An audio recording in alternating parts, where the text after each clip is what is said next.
in the Bronx, New York.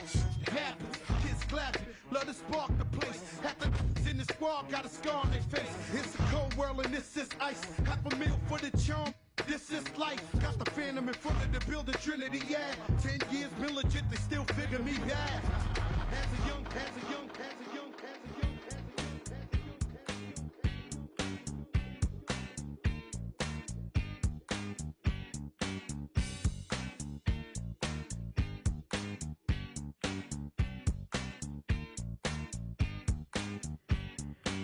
In this context, there's no disrespect, so when I bust my rhyme, you break your necks. We got 5 minutes for us to disconnect from all intellect and let the rhythm affect. To lose our inhibition, follow your intuition, free your inner soul and break away from tradition. Cause when we be out, girl, it's full of weed out. You wouldn't believe how we wild-ish. We burn it till it's burned out, turn it till it's turned out. Act up from northwest, east side.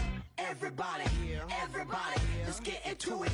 Get stoned, get it started, get it started, get it started. Let's get it started.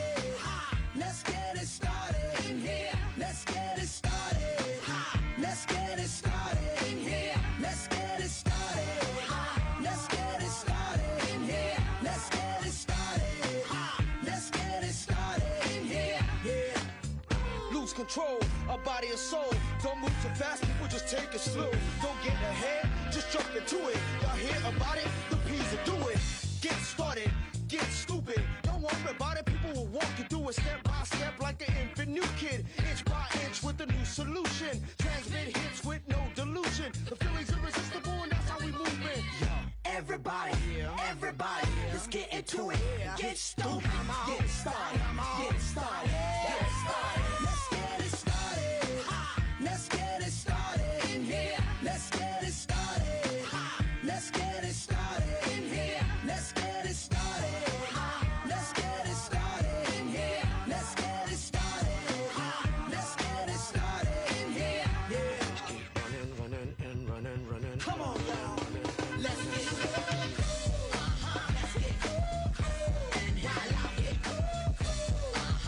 One, two. LaShawn English on the stage, y'all.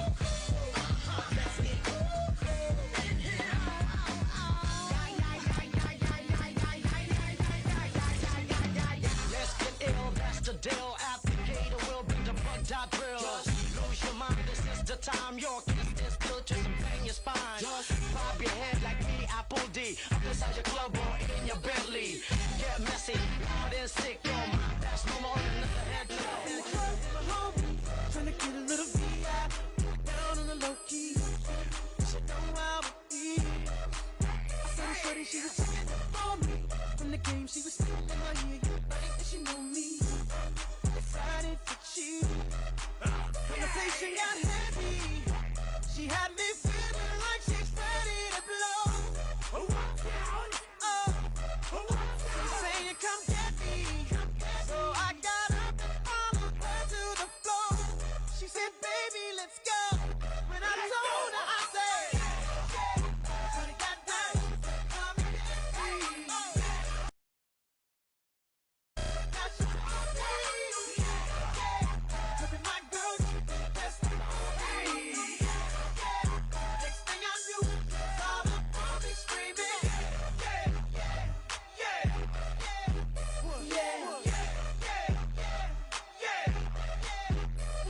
she's on her head now. Got me thinking that it might be a good idea to take her with me.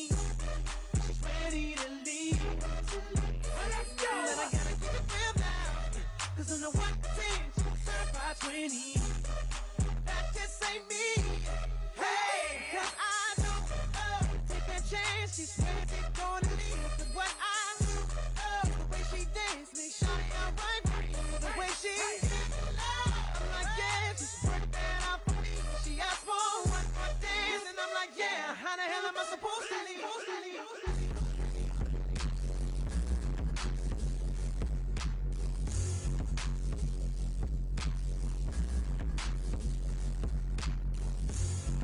We about to wipe it down. Let's go.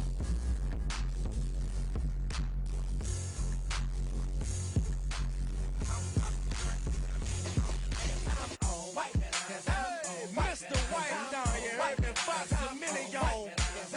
This would be the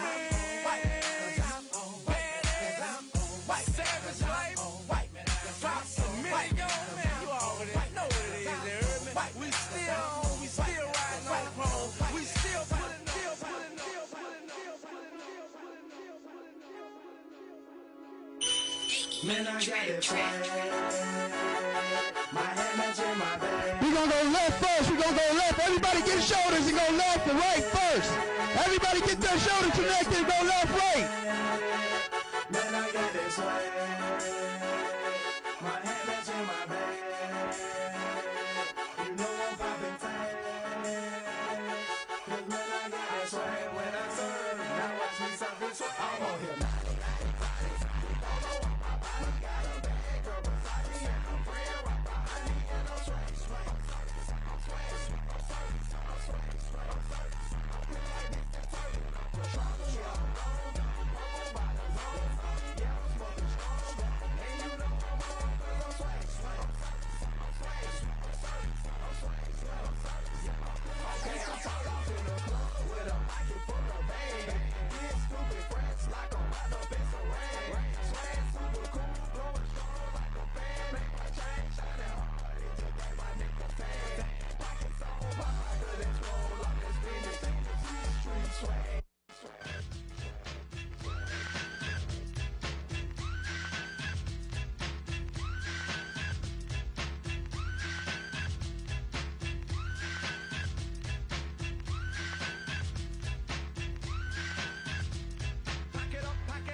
superpowers. Last 223,000 hours, and it's cause I'm up for CC.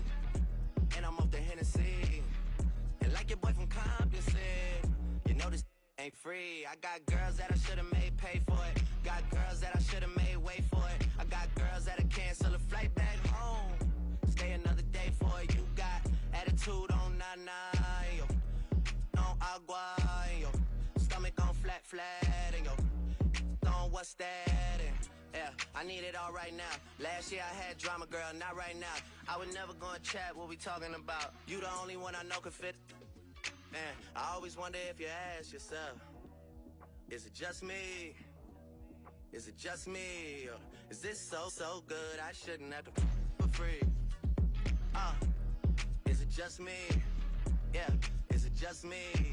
Is this so good I shouldn't have to for free? I know you working day and night to get a college degree. Bet nobody that you been with even know you're free, right? You know you only do that with me, right? Yeah, double checking on you. You know I never put the pressure on you. You know that you make your own mind up. You knew what it was when you signed up. Now you gotta run it up. I be out of words trying to sum it up. Girl, you throw it back like one love. Even let me slash on the tour. Yeah. Yeah.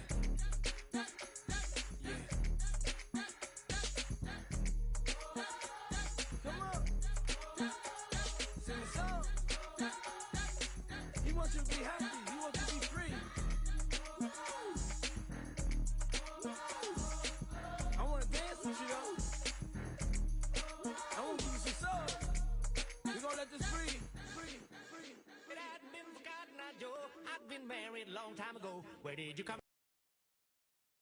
Cotton Eye Joe. It hadn't been for Cotton Eye Joe. I'd been married a long time ago. Where did you come from? Where did you go?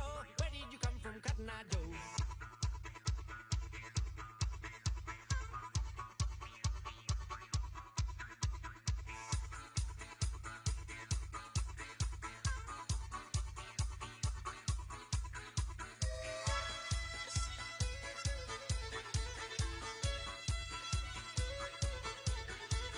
It hadn't been for Cotton Eye Joe. I'd been married a long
no switching up. Brody came home, went to pick him up, killed my mans, I'm riding with 1 2 1 2. shoot back to the crib, went to pick the switches up, stole the track hard, got it tinted up, caught him outside, now he in the blunt. And I move, you move. You ready? Yeah, I'm ready. Hello, hello, hello! Woo!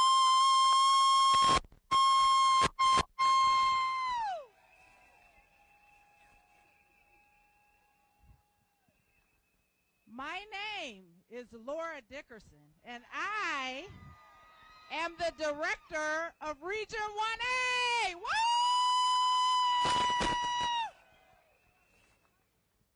Oh, thank you. And I am LaShawn English of Region 1. So where Region 1 at? Region 1, yes! Yes! They can't get two microphones to work for us, but we are the MCs of the program.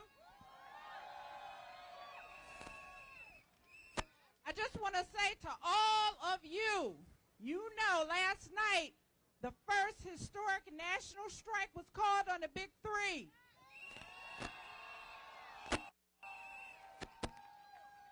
And in my region, Local 900 went on strike at midnight.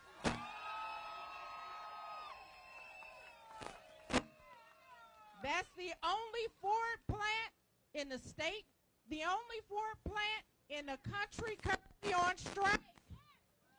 Now, they may not end up being the only one on strike, but right now we're asking for your support for Local 900.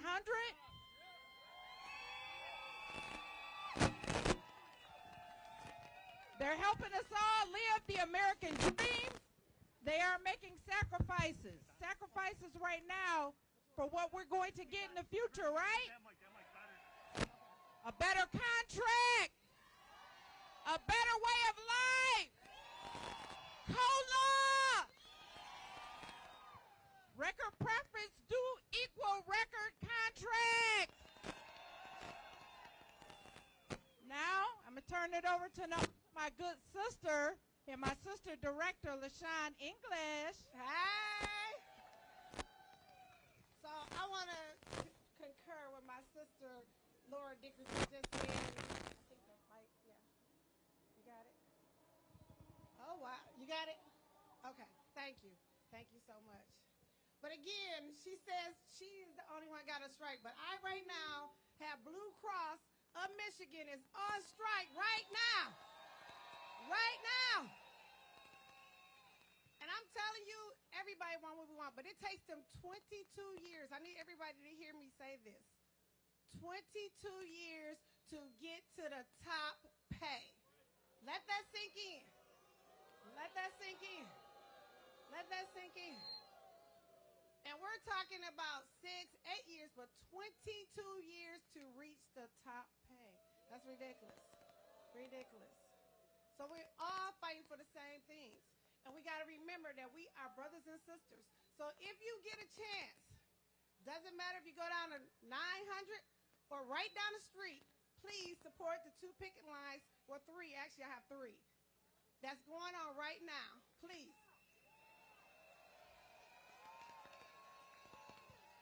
And if you're not on strike, please also donate supplies because they really do need it. I really do need that of you. Yes. Okay. Now, we have some special guests here with us. So, as you all know, here in Michigan, we got a trifecta. We also repealed right to work. So with that being said, this is one of our top legislators, our Secretary of State, Jocelyn Benson. Are you guys ready to change the world? Are you guys ready to show the world what happens when people show up? When we fight for people? When we fight for fairness? When we fight for justice? When when we fight for good paying jobs for every American. You all here and all around the country, you're going to show the world what happens when people stand up and demand more, demand fairness, demand justice, demand to be a part of things and not just cast it aside. I'm so proud to live in a democracy where every voice is heard. We need to ensure we are in workplaces where every voice is heard. Well, I tell you, you've got the support of everyone here in Michigan. We'll ensure that as the days go forward, we've got your backs. We've got to be clear this isn't going to be easy. Change never is. But we know our cause is just, right? We know we've got great leaders here, right, that are standing up for all of us. So everyone you're going to hear from today has got your backs. We're standing with you, and we know together we are going to change this world. So let's get it done. Let's keep fighting. And now I'm going to bring up some other great leaders in our state. I'll turn it back to LaShawn. I don't know. But we're going to fight. We're going to bring up some more folks. We're going to stand with you. We're going to win, right? We're going to win. No matter how long it takes, no matter how long we need to stand together, we will lock arms and say, solidarity wins. Thank you, guys. All right, thanks, guys. Are we fired up? So what's the name of this strike? We are what? We are what? Okay, so I'm bringing to the stage. She got a name, and they call her Big Gretch. Woo! Our governor, Gretchen Whitmer, to the stage. Put your hands together, everybody. Woo! All right, UAW brothers and sisters, I'm glad to be with you. Let's affirm things that we all believe in. Number one, Michigan was built by the working people, right? Number two, unions built the middle class. And we all do better when we all do better, amen? And that's what today is about, building a brighter future where every person can succeed, learning from our legacy that this is the state that put the world on wheels and assembled the arsenal of democracy, while still building the middle class and making sure every person had a path to prosperity, right? So we are living those values. Together, we repealed right to work. We reinstated prevailing wage, and we rolled back the retirement tax. Come on, retirees, I want to hear you. And we've secured 36,000 auto jobs and made record investments in education, infrastructure, housing, workforce development, and them damn roads, right? Because we all want the same thing, our chance at a good life, a fair shot. We all want to be able to make it for our families. And we are all on Team Michigan. So we will continue to fight to ensure that every worker is treated with dignity and respect, and that Michigan continues to lead the world. So I am here with you, my brothers and sisters from the UAW. I love you, I respect you, and I stand with you.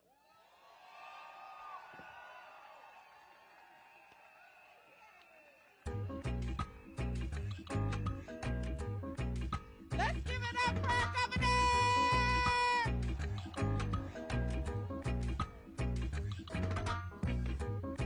Now, our great governor couldn't do the work that she does without someone by her side. That person we see often in my region, Region 1A, but I will tell you, it is my great honor to introduce not only the Lieutenant Governor, but my friend, Gilchrist.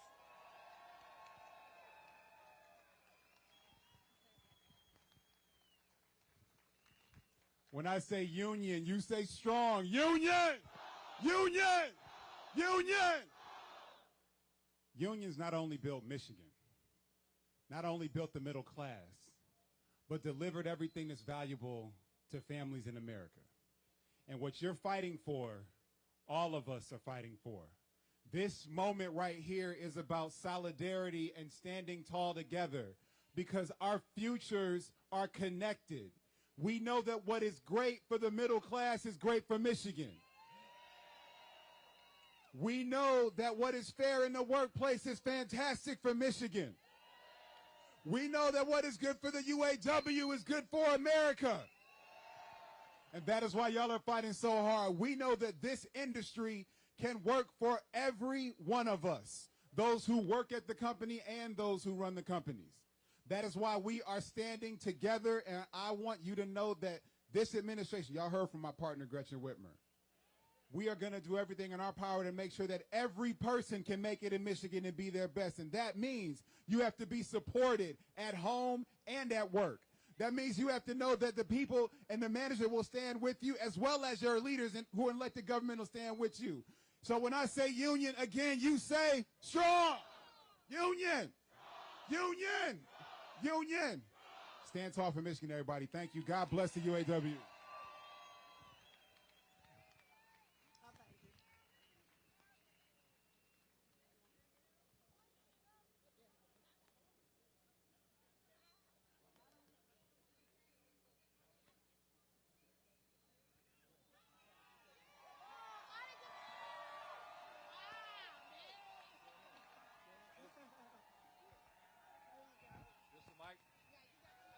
What's going on? You guys are ready to rumble now, aren't you? We're in it, baby. This is what happens when corporations don't take care of the people. I'm up here right now to introduce somebody that's one of the best warriors in the battle against the corporate class and the billionaire class. It's time that politicians in this country pick a side. You know, we've been accused of causing a class war. Class war has been going on for 40 years in this country. The billionaire class has been taking everything, and the working class has been left scraping paycheck to paycheck, just trying to survive. It's time to put an end to that class war. And it's time to pick a side. Either you're with the billionaire class or you're with the working class. So it's my pleasure to introduce one of the strongest allies we have in labor, one of our biggest allies for economic and social justice for everybody. He's a lifelong warrior in the fight against the corporate class, kicking ass against the billionaire class. Chair of the Senate Labor Committee, UAW family and friends, I'm proud to introduce Senator Bernie Sanders.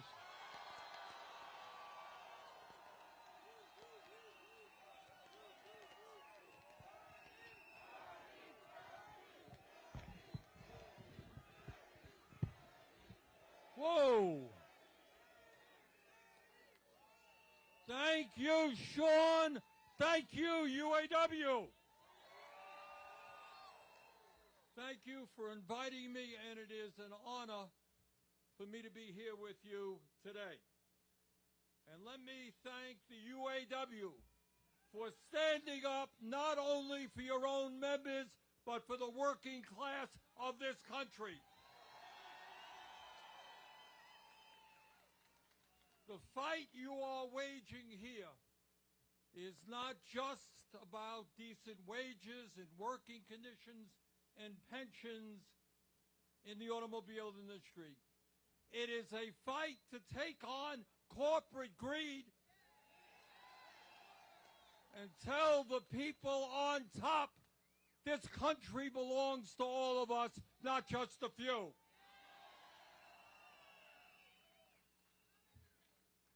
There is a reason why a recent Gallup poll had 75% of Americans supporting the UAW. They are sick and tired of an economy in which the rich get richer while working families struggle and the most desperate sleep out on the streets. So what this struggle is about here in the Midwest is a demand that we finally have an economy that works for all of us, not just the few. And I want to do something, I want to say a few words about something you don't see much about on TV or in the halls of Congress. And that is what is going on in the American economy today and what has gone on for decades. Believe it or not, that at a time of unprecedented income and wealth inequality today, weekly wages for the average American worker are lower today than they were 50 years ago. In other words, despite a massive increase in worker productivity in the automobile industry and in every sector of our economy, despite the fact that CEOs now make 400 times on what their average worker makes,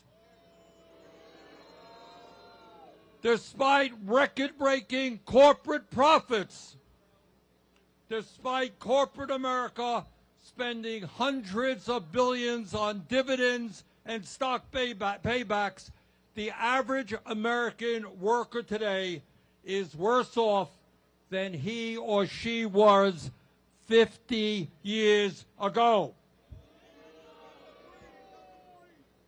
Brothers and sisters, that is exactly what this strike is all about. And that is why every worker in America, white collar, blue collar, in between, has got to stand with the UAW in your struggle for justice. In America today, while we have more income and wealth equality than we have ever had in the history of this country, you got 3 people on top owning more wealth than the bottom half of American society. Despite all of that wealth, brothers and sisters, and you know this well, 60% of our people are living paycheck to paycheck. Paycheck to paycheck. And that means that every day they are living under the incredible stress. They're worried about paying the rent. They're worried about putting food on the table. They're worried about being able to afford to go to a doctor when their kid gets sick. They're worried about the high cost of child care. They are worried about whether they'll ever be able to send their kids to college. I grew up in a family that lived paycheck to paycheck, and I know a little bit about that. This is the richest country in the history of the world, and families in America, families in the automobile industry, should not have to live with that kind of stress.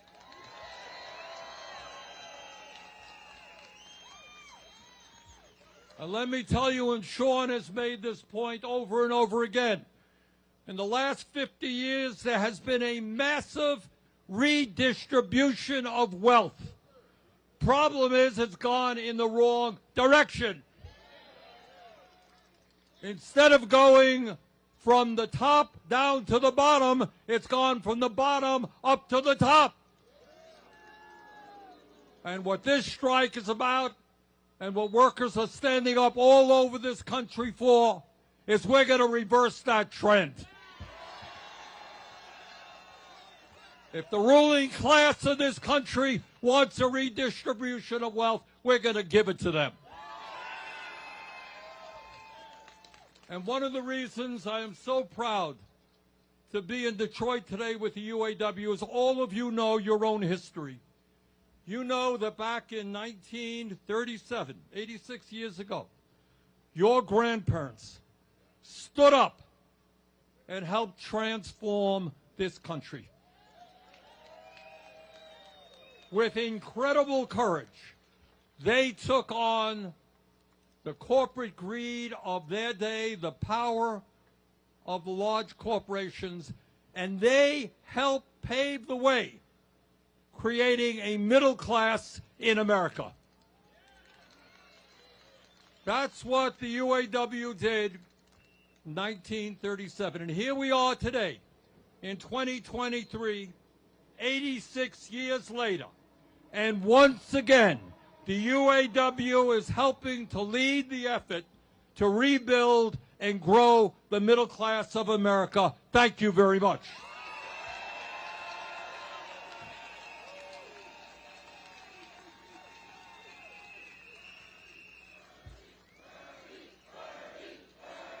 Thank you.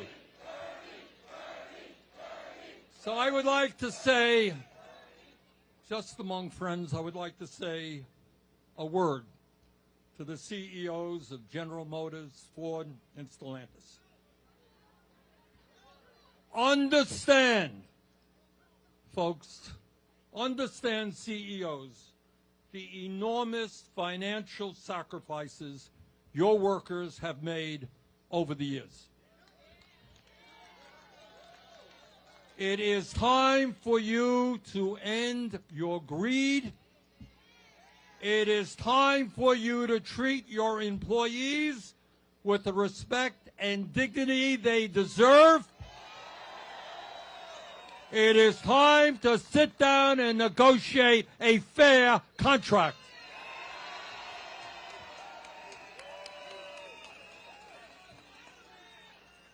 Now I say to Mary Barra, the CEO of General Motors,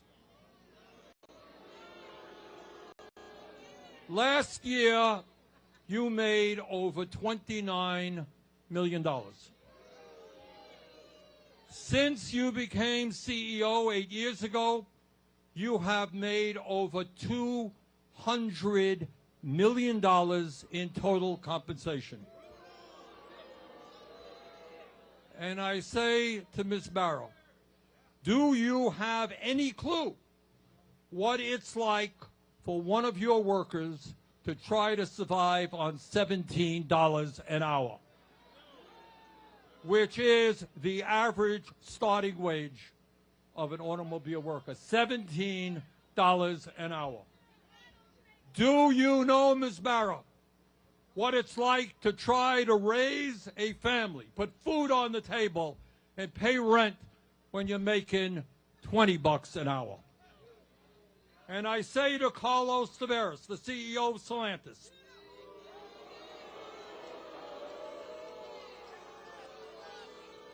Mr. Tavares, last year you received a 22% pay raise.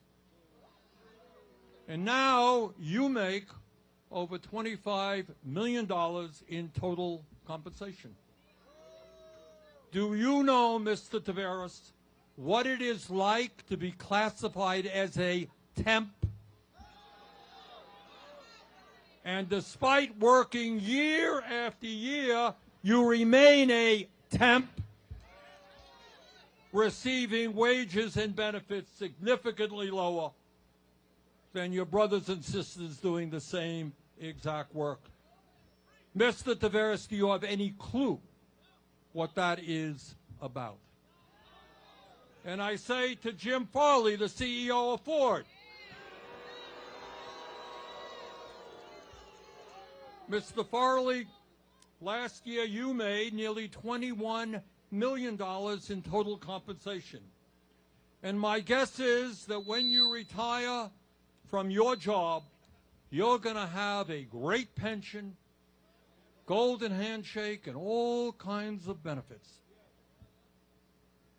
Do you have any clue as to what it's like to be a worker getting older, having worked your entire life, and not having any money in the bank as you prepare for retirement?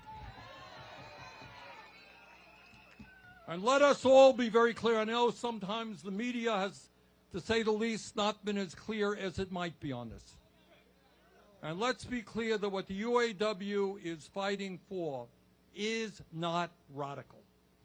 In the first half of 2023, the big three automakers made $21 billion in profits in 6 months, up 80% from the same time period last year. In other words, they're doing pretty good. Over the past decade, the big three made $250 billion in profits in North America alone.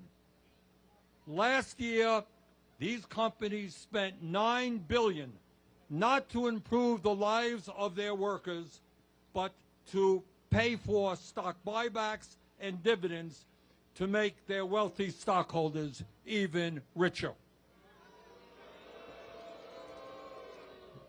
Meanwhile, while the CEOs and stockholders in the automobile industry made out like bandits, the workers who build the vehicles, you, are earning totally inadequate wages, and over the last several decades have fallen further and further behind.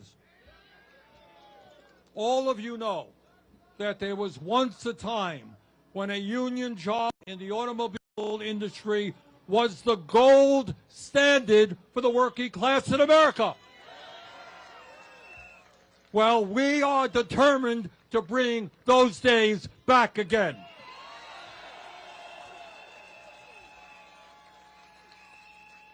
We will not accept that over the last 20 years, the average wage for American auto workers has decreased by 30% after adjusting for inflation.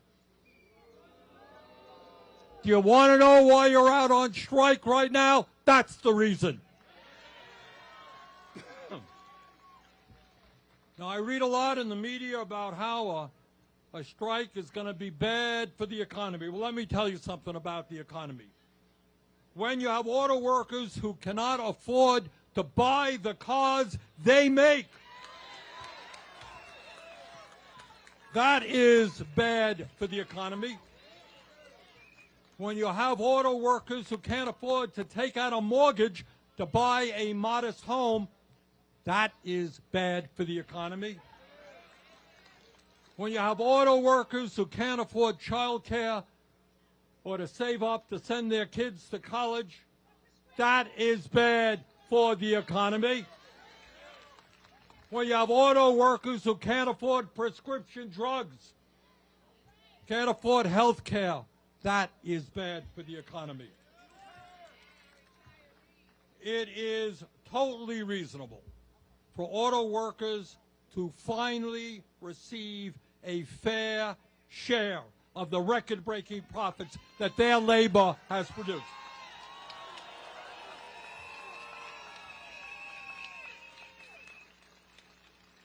It means that if the big three can afford to spend $9 billion on dividends and stock buybacks last year, they can afford to provide a decent COLA to auto workers so their wages keep pace with inflation.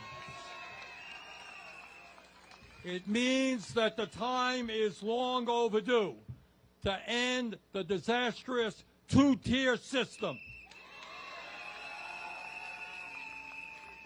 It means finally ending the use of temporary workers.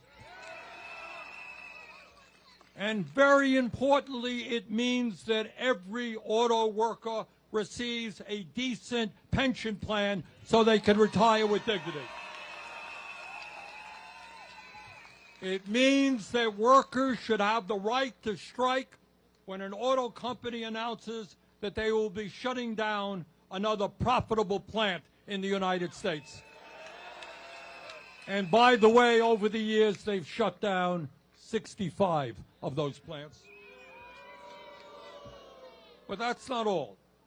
It means that as we combat climate change, the existential threat of climate change, and try to make sure that this planet is healthy and habitable for our kids, that when the auto industry builds new electric vehicle and battery plants, it means that the workers in those plants become part of the UAW. and receive the same wages and benefits as union members. Brothers and sisters, the CEOs of General Motors, Ford, and Stellantis, and their major stockholders on Wall Street have got to understand they cannot have it all. We refuse to live in an oligarchy. We refuse to accept a society in which so few have so much and so many have so little. Brothers and sisters, enough is enough. Let us stand together to end corporate greed. Let's stand together to rebuild the disappearing middle class. Let us create an economy that works for all, not just the 1%. And let us all, every American in every state in this country, stand with the UAW. Thank you very much.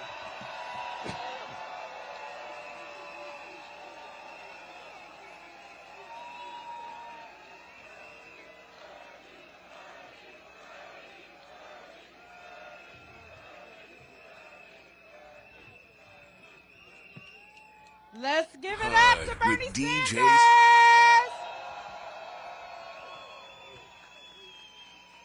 And our international president, Shawn Fain.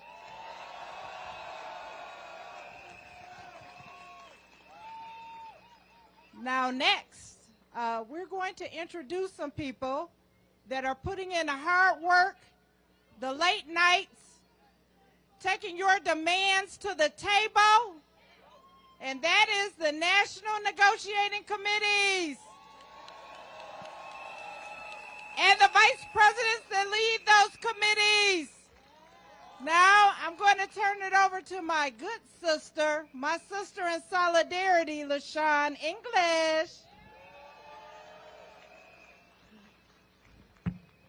So I like to bring to the stage the man that's the VP over General Motors. And let's get a round of applause for Mike Booth.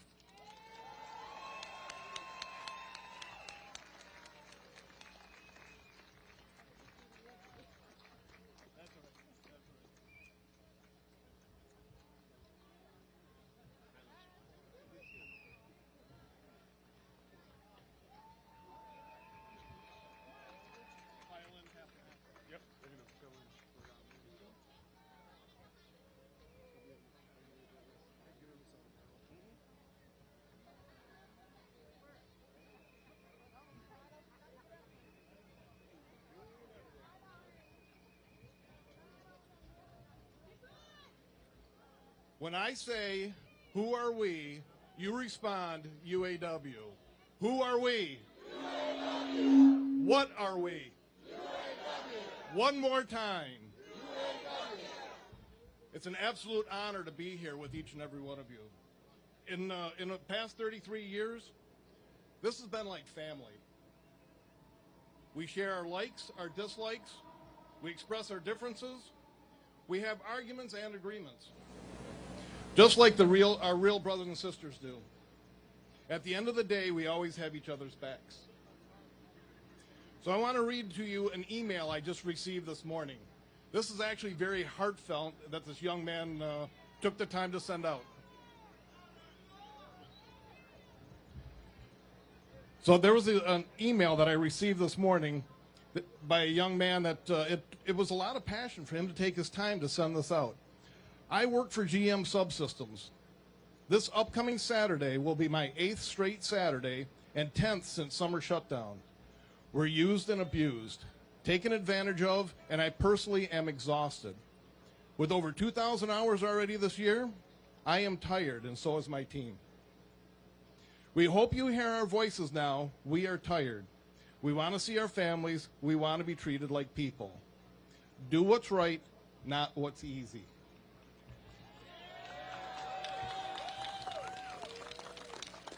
He ended it within with the words "in solidarity," and that mean a lot. So he is physically and emotionally, he's tired. He wants a simple act of enjoying his family.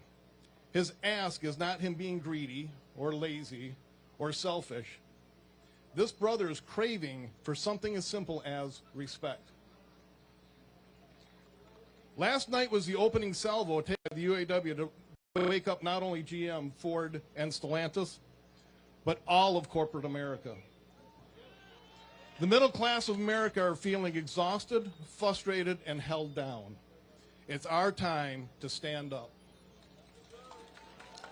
So on behalf of the entire UAW GM department, the negotiators are here.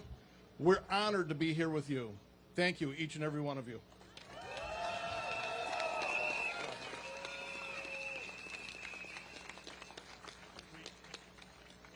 Thank you all.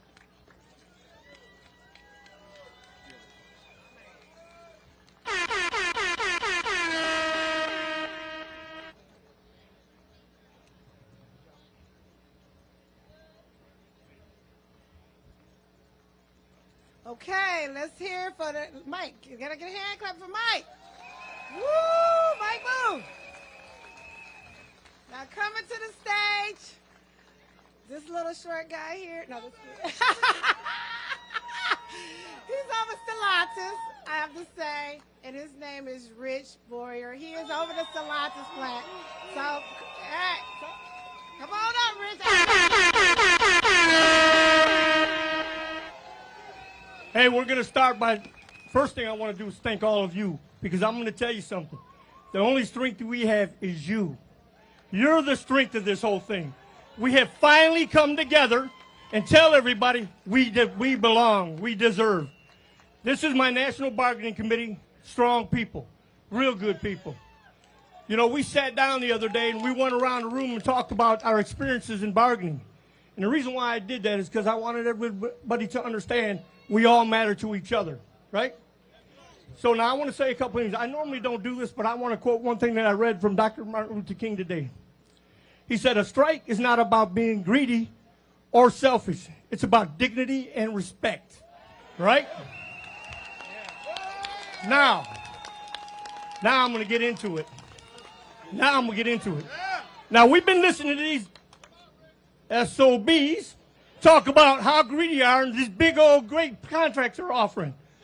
Let me tell you what they offered in Stellantis. In Stellantis, they want to close down 6 Mopar plants. That's a great deal, right? In Stellantis, they want to use more temps or supplementals than they have. That's a good deal, right? Right?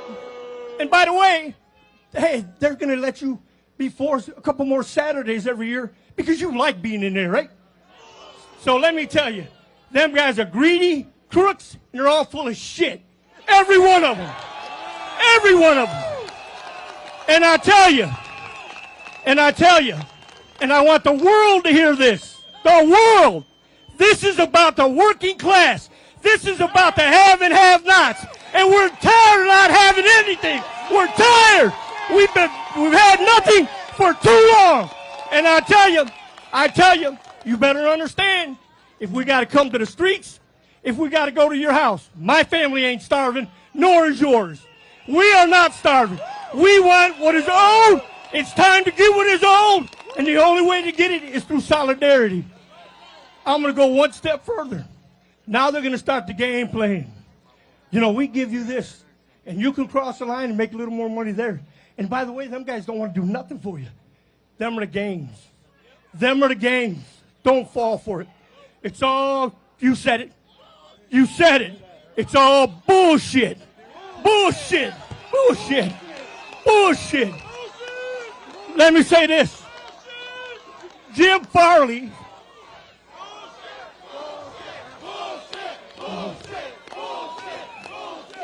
Jim Farley said that we are trying to negotiate for $300,000 for everybody. Bullshit. Bullshit. Mary Barra says, hey, we've given them everything we can give them. There's nothing more to give. Bullshit. Bullshit. Now, the last thing I'm going to say before I go, and just remember this, Tick tock, tick tock, tick tock, tick tock, tick tock, tick tock, tick tock, tick tock, tick tock. Here we come. Thank you.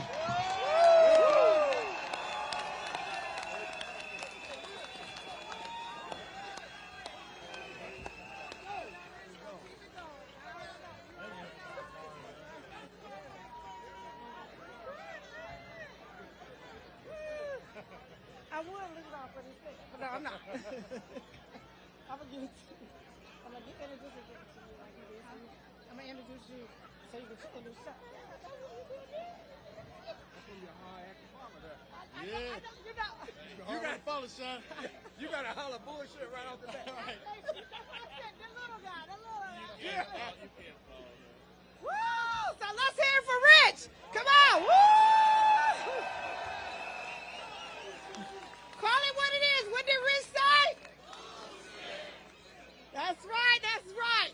First off, I do want to make sure I say thank all the negotiators. I do want to make sure we say that. I want to say thank you. So please give a loud round for the negotiators. We got one more team coming up here, but because these guys have been putting in the work. They have been putting in the work. But I want to give the mic to my sister, Laura Dickerson, because she's going to introduce the next man of the hour. So here we go. Laura Dickerson to the mic.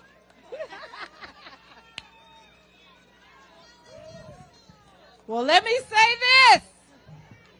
This is my honor.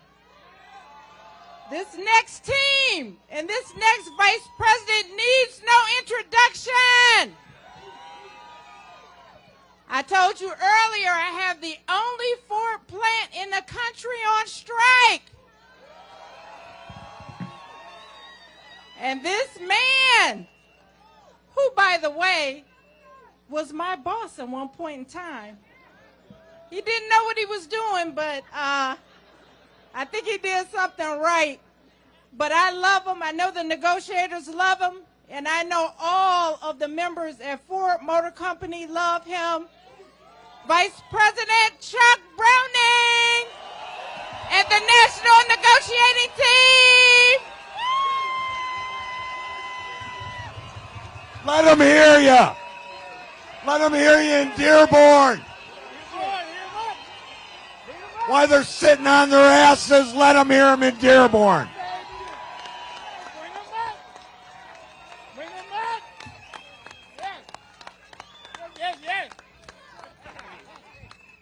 First of all, I'd like to thank all of our members, not just our members at UAW Ford, but our members at UAW Stellantis, UAW General Motors, that are on the picket lines today. Let them hear you.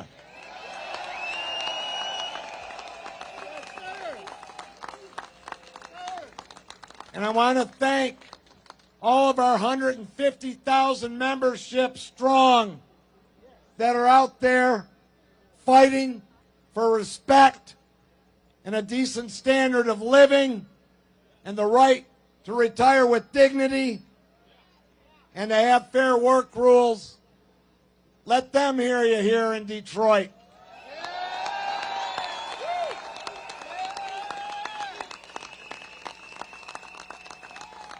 And I want to thank everybody here today.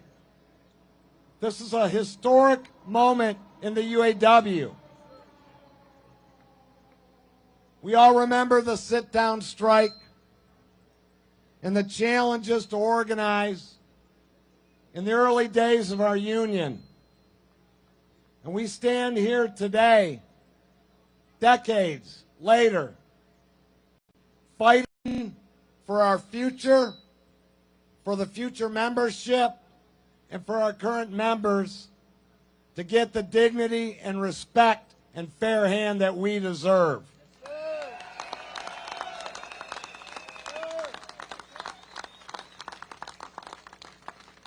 And with the leadership of our president, Shawn Fain, we will stand up until we get what's fair.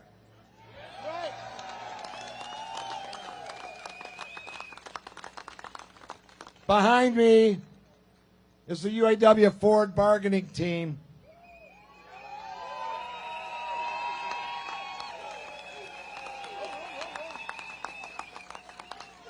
Oh, yeah, we'll do it.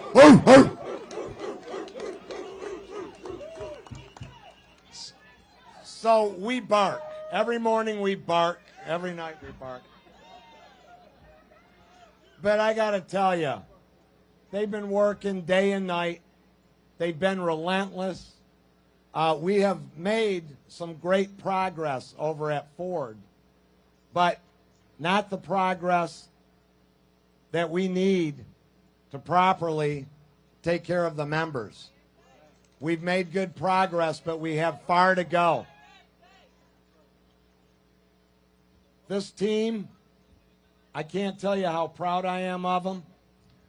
There's not a minute that goes by that they're not arguing, speaking, demanding on behalf of our members. It's really incredible to see. We've been a well-oiled machine, we've been strategic, and we've been hard.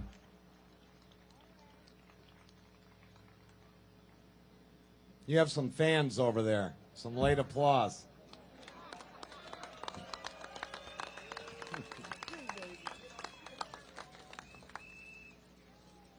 I want to make one comment. Our CEO over at Ford Motor Company has been doing a lot of chirping in the media. He's been airing his grievances with the process. He has an issue that the bargainers aren't behaving like the peasants he believes they are, and taking the scraps and taking things that he thinks in our best interest, which he's pretty proud of. He's been advertising what he thinks is a great agreement all over the place.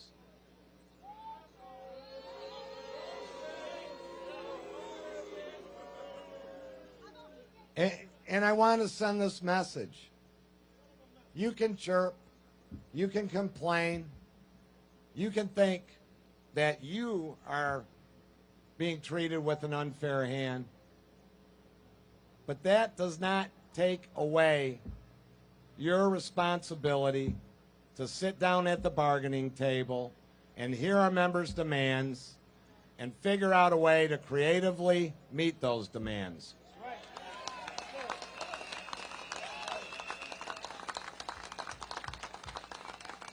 I don't know who the hell he's bargaining with in the media, but he ain't bargaining with us. And I can assure you, when the company sits down and sincerely wants to resolve our issues, the members' issues, then we will prevail and we will have the agreement that we all deserve, and we will get back what's been taken away from us for the last 13 years with their heavy-handedness.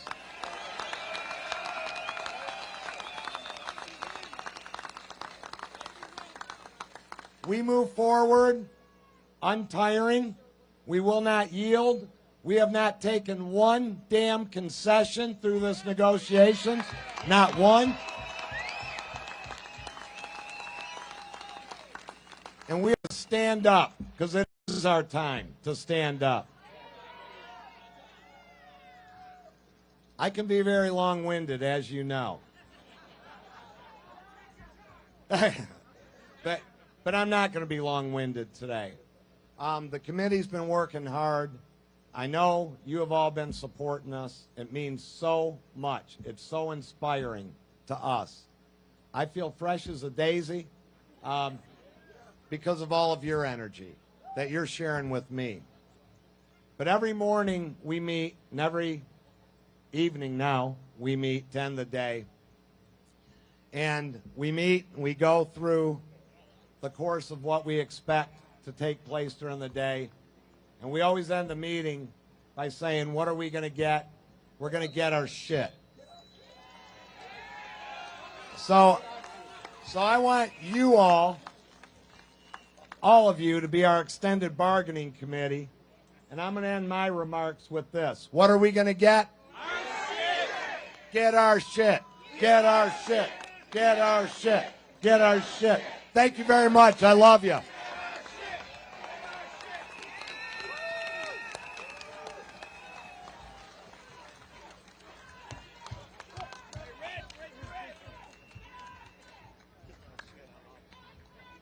Woo! Let's hear it for him. Let's hear it for the negotiators. Let's hear it. Let's hear it. Yes. Yes. These guys been putting in some long hours, guys. They have been working their butt off for us. I was trying not to be a cussing like the other two directors. That means vice president. But he said we need to get our what? So I guess we need to get our shit together, right? No, just kidding. Oh. All right. So I have the pleasure of introducing not only, someone said that the state of Michigan got a trifecta, but we got a trifecta in the UAW. I'm telling you right now, we got three of the most powerful women in the UAW about to hit this stage. Yes. And this sister here, she's the highest woman of the UAW, but she minds that money. I tell you what, she minds that money. She have done a lot of wonderful things. And I want to introduce our Secretary-Treasurer, and hold on, she's also the Vice President of the TOP, the strike that's going down the street, the TOP. So my sister, my friend, Secretary-Treasurer, Margaret Mott. Let's hear it.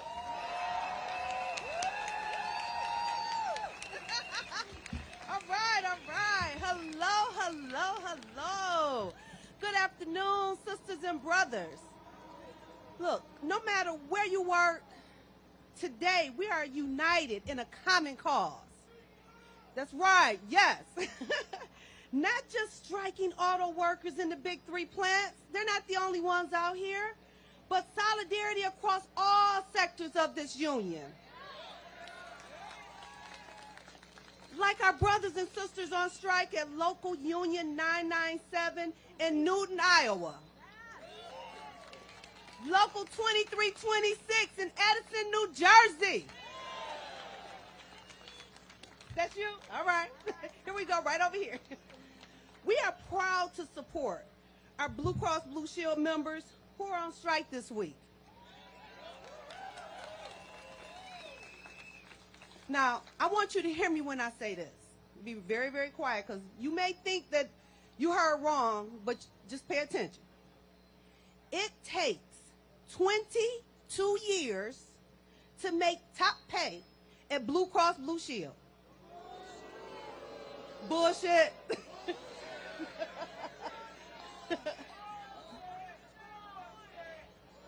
Think about that. 22 years. 2 and 2. 22 years. Top pay. Blue Cross has been outsourcing our union jobs to contractors and vendors. Boo, yeah, I know. We need to get our jobs back. Now, we'll be marching right down the street to support our Blue Cross Blue Shield brothers and sisters today. Today, tomorrow, every day, when you're in the neighborhood and you see them out there, support, please. Do any and everything that you can. We all need your support. We demand that employers recognize and reward the immense contributions of our union workers. Whether your collar is blue, whether your collar is pink, white, purple, green, or anything in between, we are united, strong as a union. One union. Right.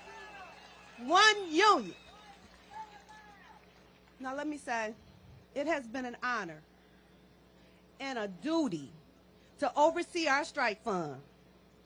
We have constructed a war chest ready and prepared to support our members throughout every step of this fight.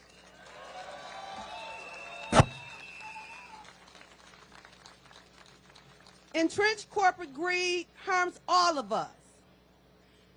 Just this morning, Vice President Boyer and I and our staff, we went to Toledo Jeep and we were there when they walked out. Toledo Jeep in the house? All right. What did we say last night when we were standing, or this morning? Shoot, this morning when we were standing out there? No justice? No justice? No justice? That's what we said this morning, y'all. Corporations have made record profits because of our massive sacrifices. I stand with all the working class who deserve a better quality of life. I will be with you as we fight. In this fight, we will continue to fight. Thank you very much.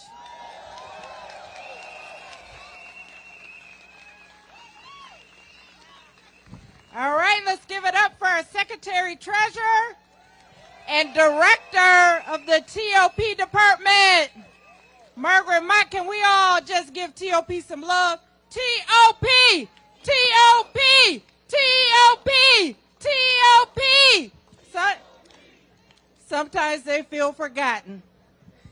I want to say something else, too. I said the Michigan Assembly Plant was on strike. They are. But ISA is also out as well. We're working on those issues. And I want those people from ISA to know we got your back. We're working on it. Next, it is my great honor to introduce someone that I often refer to as my BFF, best friend forever. We were together late last night over at Local 900. We talk almost every day because she is the Congresswoman in Congressional District 6. She comes from a legacy, right? She's the wife of John Dingell, and her name is Debbie Dingell.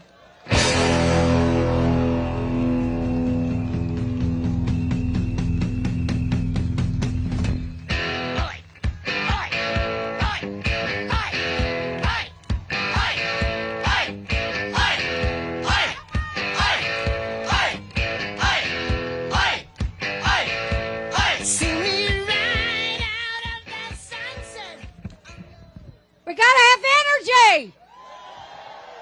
Are you in this?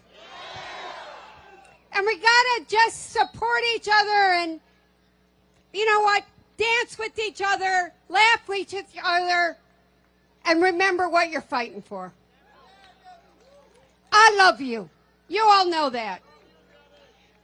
You see me every weekend in one of your halls. And I want to first of all thank my BFF, who is the regional director in 1A, which has been my traditional home. But LaShawn, I also am Region 1. Most of me is in Region 1A. It was John Dingell's home. I love Region A. And you know, for all of you, just in a moment of a little seriousness, the last public place John Dingell went was Region 1A. Chuck was still there. God, I love Chuck. And he wanted to go out. He wanted to see you. And I said, Chuck, can John come? Would it be okay? And he said, welcome. That was the last public place John Dingell went before he died. And he's watching from above.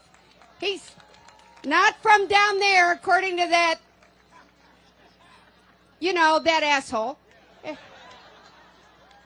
And he's talking to God, and he's saying, these workers need our support. I did say thank you, LaShawn, that I was also in yours. But I want to, I'm going to be brief because you've had a lot of speeches. But a lot of people are looking at you. Look at the cameras back there. Takes a while to get people to pay attention. You know, they're not in the union halls or working with you on the ton of projects that everybody does. But you need to tell people, you need to put your face on what this is about. That when the companies were in trouble in 2008, 2009, we didn't want them to go bankrupt. So who gave? The workers gave their COLA.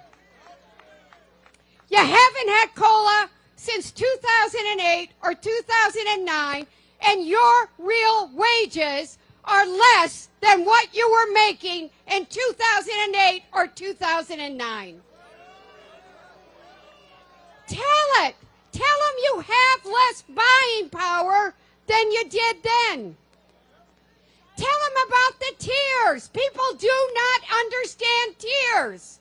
They don't know that some of you have been temporary employees for 8 or 10 years and still don't have benefits. They don't know that 2 or 3 of you are working on that assembly line doing the same job and making significantly different wages.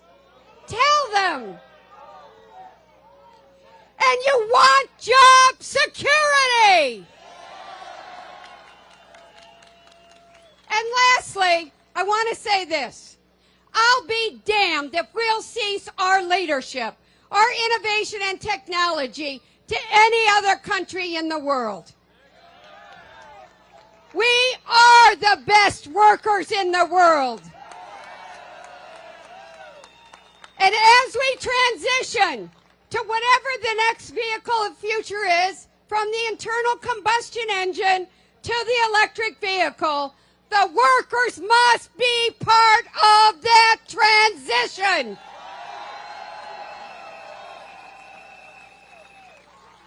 So my brothers and sisters, I love you. I want to keep this industry competitive. I'm sick and tired of seeing jobs shipped overseas, going to Mexico, or wherever else where they don't have labor standards, they don't have environmental standards. We're going to build them here. And by the way, Donald Trump said they're all going to be built in China. Don't buy his bullshit. We're going to build them here.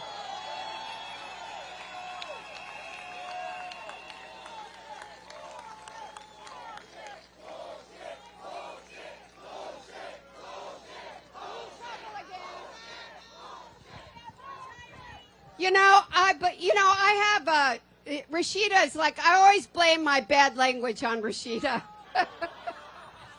But she says I swear more than she does. I'm a Catholic girl. But anyway, I love you all. We're all going to be there. I was in 900 last night. I was in 900 Sunday. I love 900. I love 600. I love 3,000. And I'm going to start and get in trouble. Stay together. United we stand. Have each other's back. Put the human face on it. And we'll come out of this a competitive industry with workers being the backbone of America. Thank you. Thank you. Okay, so y'all heard her. So I want to understand when she said tell your story, also hashtag behind there, and it should say what? Well, I can say that too, but you can put the bullshit behind the stand up. So please make sure she's right. Tell your story. But use that hashtag. Use that hashtag, please.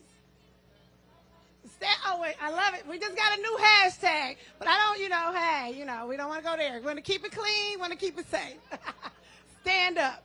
So next coming to the stage, from the moment I got elected, this young woman called me on the phone, and I actually didn't even know who it was.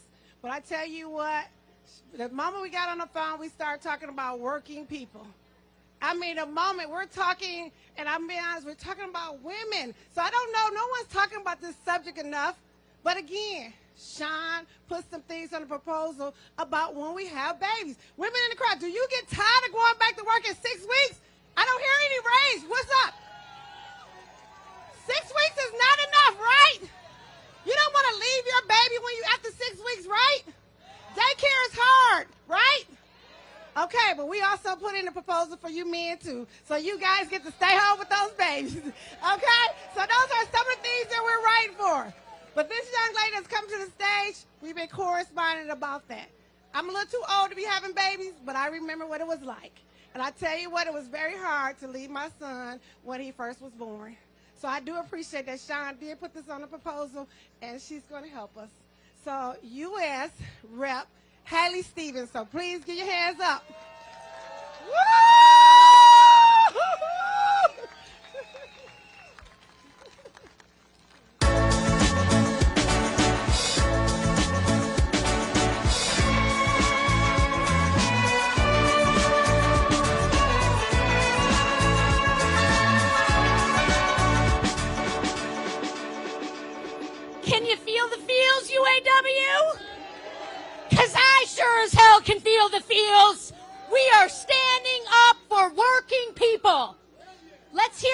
women of labor.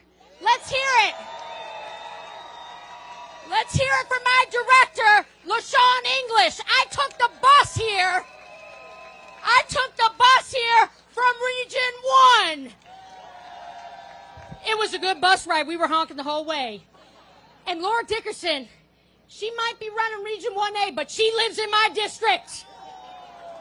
And we are so proud of our friends at Local 900. Thank you for standing up last night.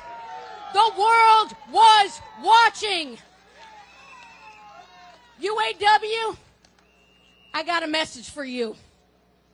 Be proud of who you are. Be proud of where you are standing right now, because people are going to look back on this moment when we have said no more mistreating the hard-working people of this country. That's gone on too long. I'm going to tell you something. I'm in D.C. and they're talking about a shutdown. That hurts working people. We have got to give people the dignity for their fair share work. I'm sick of these corporate profits ballooning. I was there during the auto rescue. I saw that deal get cut. I saw the concessions. We had the words GM in bankruptcy in a sentence. It was unheard of. And the working people stood up to save an industry. Folks, you have been working your ass off through a recession, through a pandemic. And I'm going to tell you something. You know, in D.C., when the Texans start tapping you on the shoulder and saying, how you doing it in Michigan, you know you're doing something right. This steady hand of hard work, rising through any challenge. That's what it's all about in Detroit. That's who we are. They cut us down. They say, who's going to shut off the lights? We turn back on the lights. And that's what you're doing. What you're doing right now is not easy. I'm an elected representative, but I am your representative. You are heard, you are seen, you are loved. We're standing here today.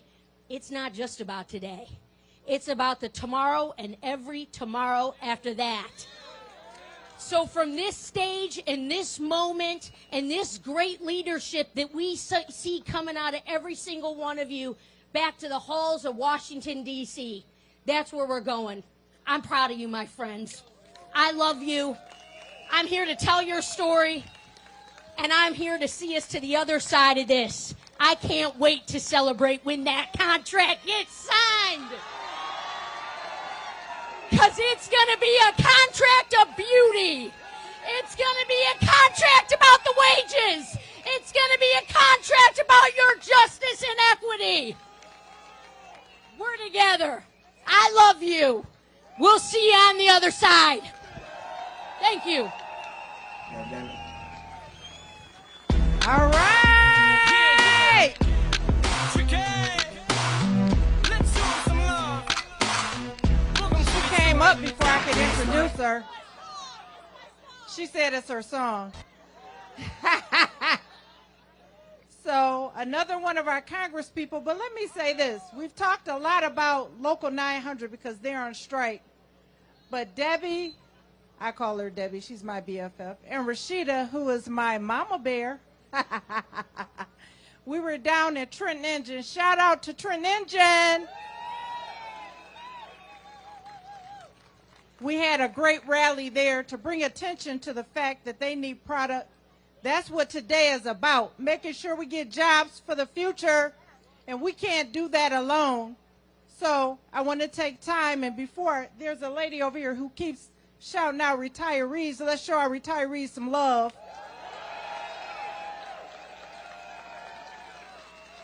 We love our retirees. So without further ado, I introduce Congresswoman of the 12th District in Michigan, Rashida Tlaib. Welcome to motherfucking Detroit, goddammit.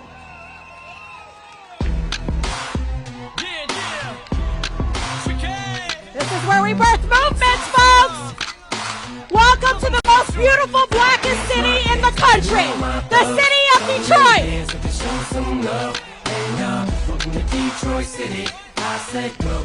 You know, I think it's a blessing that the negotiations is right here in the heart of the city that was part of the labor movement before the labor movement even existed.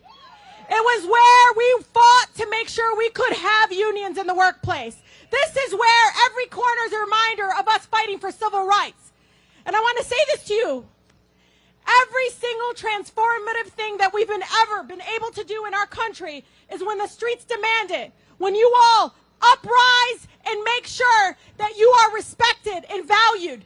None of you should be living literally in a plant for 7 days a week. None of you. It is unbelievable that, when my dad started, he only had 4th grade education when he started at the Flat Rock Ford. And when he got on that line and became part of the UAW family, he felt human dignity for the very first time. He said he learned. It didn't matter what kind of education he had. It didn't matter he had an accent. It didn't matter anything. He was on the line with his brothers and sisters, and he was equal to against those big folks out there that got all the money, but they don't have all the power. We do. So what do we want? In tears. Say with me, what do we want? When do we want it? And if we don't get it, I don't hear you if we don't get it. What do we want? When do we want it? And if we don't get it, and what else do we want? COLA. 1948, since 1948, COLA, the cost of living adjustment, has been part of every single UAW contract until 2009. You all took the biggest hit. You all took the biggest hit. The plant closures destroyed communities. They didn't care. They turned their backs on you all. You guys got rid of coal. You did everything you were supposed to do so you can keep them afloat. And now that you're all struggling, our retirees are struggling, now they want to turn their backs to you while they give themselves 300 to 4 times more in pay. And I got a message for Jimmy. Jimmy needs to stop talking to the press and get into the room and negotiate. And if Jimmy is so worried about the economic health of his company, then maybe he shouldn't have took all that $20 million pay. He shouldn't, if he really cared. Maybe it's time for them to take the hit, because you all did it in 2009 and you deserve respect. So what do we want? In COLA. Say with me, what do we want? When do we want it? And if we don't get it, shut it down. Thank you. Thank you, thank you, thank you. Can we get another round of applause there? Come on. Woo! So I'll be remiss that I did not bring 2 guys up here that traveled pretty far. One not too far. He's right next door. But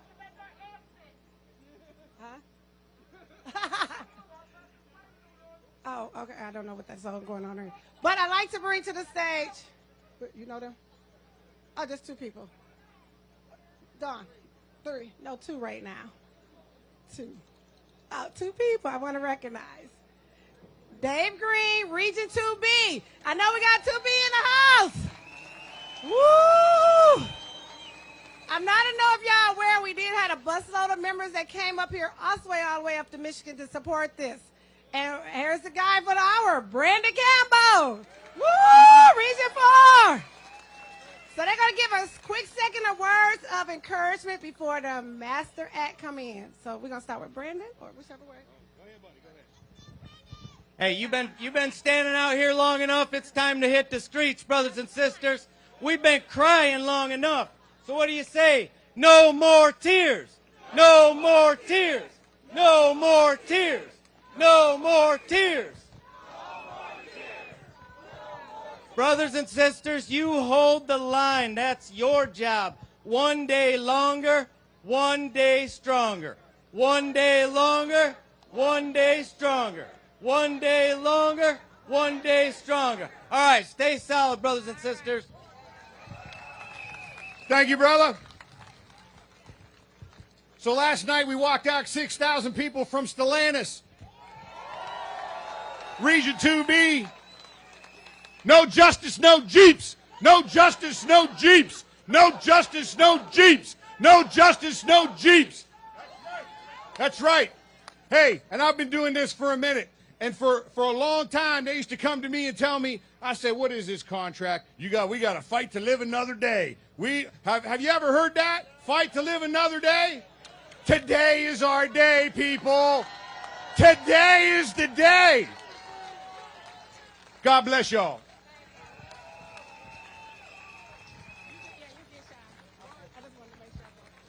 All right, all right. Is everybody ready to hit the streets?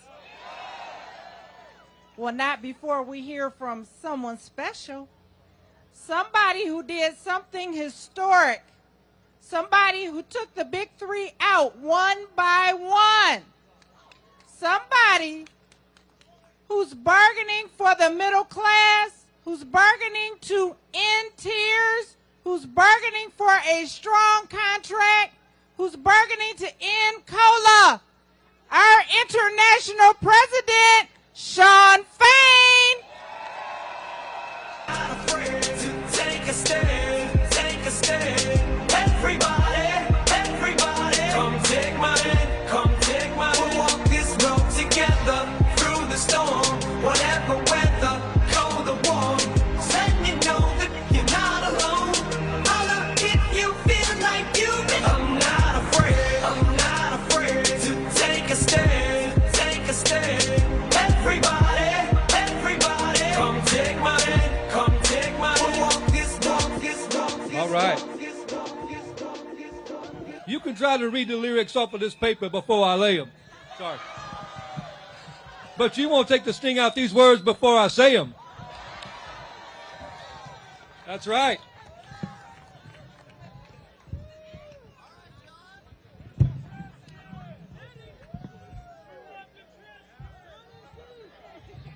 All right. So good afternoon, UAW family and friends.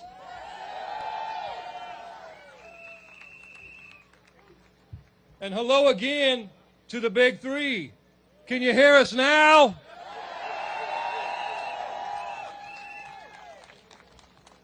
It's my absolute honor to stand here with you today on the doorstep of another proposed casualty of corporate greed. As we speak, the company, Ford Motor Company, wants to shut down this training center now. It's one more casualty in the long line of buildings that just keep on getting shut down. Of the 65 plants the big three have shut down in the last 20 years. It's got to stop.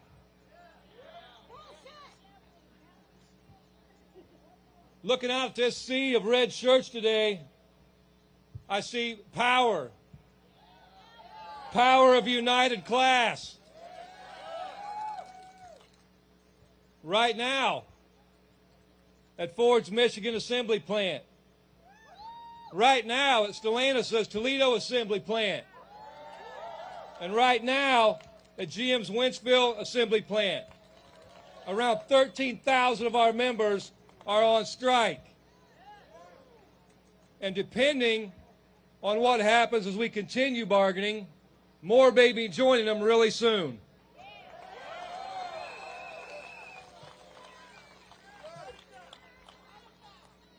For the first time in our history, we're on strike, not just against Ford, not just against Chrysler, not just against GM, but all three. As we've said for months, nobody should be surprised. The target was the big three. And that's because all three have made record profits. In the last 6 months alone, they made $21 billion. That's money that our workers, the work of our people, create. In the last decade, they made $250 billion. $250 billion. While our workers have went backwards. All three of the big three have price gouged American consumers. They've ripped off the U.S. taxpayer. And all three have nickel and dimed the American worker. All three have failed to recognize the contribution that our workers make, the sacrifices we've endured. You know, the retirement insecurity that over half of our workers don't have anymore. That's what you have to look forward to after you worked in the Big Three for 30 years. Knee replacements, shoulder surgeries, and no post-retirement health insurance, and no damn retirement security. We've created these profits, and these companies have forced our hand. You know, over the last 8 weeks, the CEOs didn't seem to be able to find the time to show up for bargaining. But in the last week, in the last 24 hours particularly, the CEOs and the executives have found a lot of time to be able to go on corporate news and talk the talk. And we all know what they say. They say they can't pay us a decent wage. But there's always money for another stock buyback. They say they can't provide a dignified retirement. But there's always another special dividend for Wall Street. They say they can't provide a cost of living allowance. But there's always millions of more for the CEOs to bump their salaries up. You know, Mary Barra, CEO of General Motors, was on CNN just this morning. And they, of course, gave her an 8.5-minute segment. And she said every management talking point you'd expect to hear. And in those 8.5 minutes, she made more money doing nothing than any auto worker in America makes in over 2 weeks.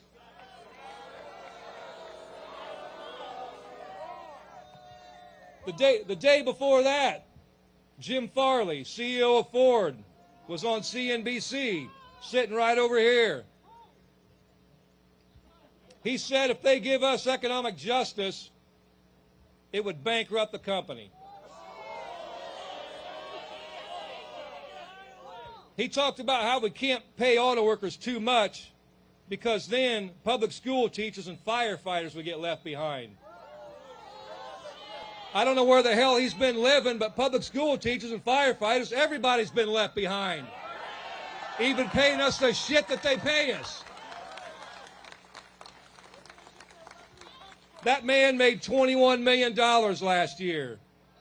In their economy, the CEOs get everything, and the working class gets shit on. In their economy, workers live paycheck to paycheck while the billionaires buy another yacht. In their economy, we make all the sacrifice and they take all the profit. In their economy, one of our workers would have to work 400 years to make what a CEO makes in 1 year. So we're going to wreck their economy because it only works for the billionaire class.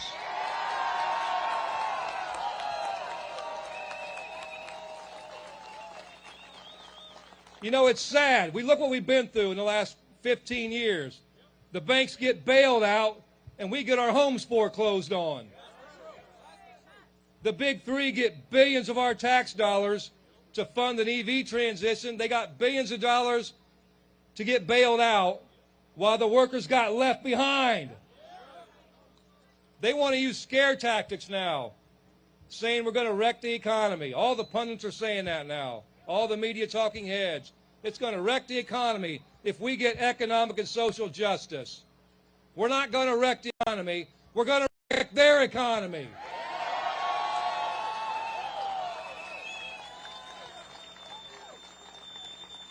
You know, I find it pathetic when they try to use scare tactics. They want to scare the hell out of everybody, not just our members, the working class in general. They want to make you think you don't deserve your fair share. They want you to be afraid because they're afraid. They're afraid because they see their system, where the billionaires keep everything, crumbling. And we're not afraid. You know, I say this a lot, and I love this quote by Malcolm X when he talked about freedom back in the civil rights fight. When he said, when a person tells you they believe in freedom, but in the next breath they'll tell you what they won't do to get it, that person doesn't believe in freedom. And it's the same for us in our fight. We have to do whatever we have to do by any means necessary.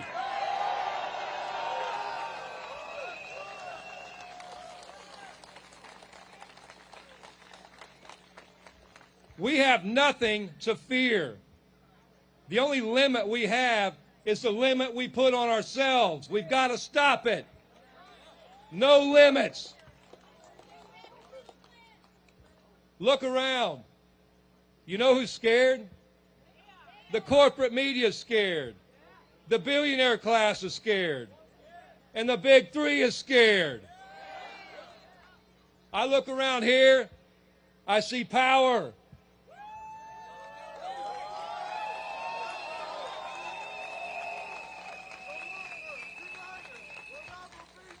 You bet.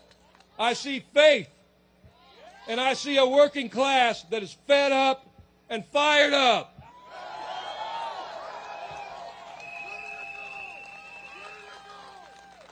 I see working class people from all walks of life standing together.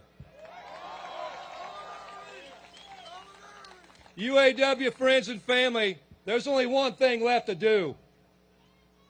When I asked you if you were ready to rumble, you all said you were.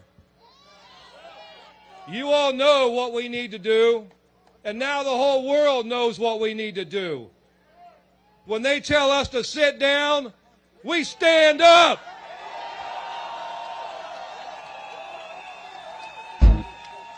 When they tell us to shut up, we stand up.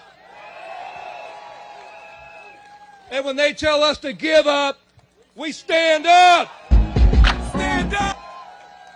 Are you ready to stand up? Then let's stay in the fight and let's go to it. Thank you.